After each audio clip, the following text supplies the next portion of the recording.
አሁን ቀልዱን ተይውና ማን ነበር መጥቶ የነበረው ዶክተር? የምን ዶክተር ነው? የዚህ ዶክተር ወሬ አያልቅም እንዴ?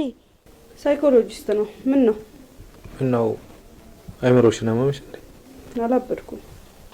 እሺ አድራሻው ልትሰጪኝ ትችያለሽ? ለምን? ፈልጌው ወይስ የምትደብቂው ነገር አለሽ? ምንም የምደብቀው ነገር የለኝም። ሳራ ተነሽ፣ ከመኝታ ቤት ቦርሳዬን አምጪልኝ። እሰጥሃለሁ።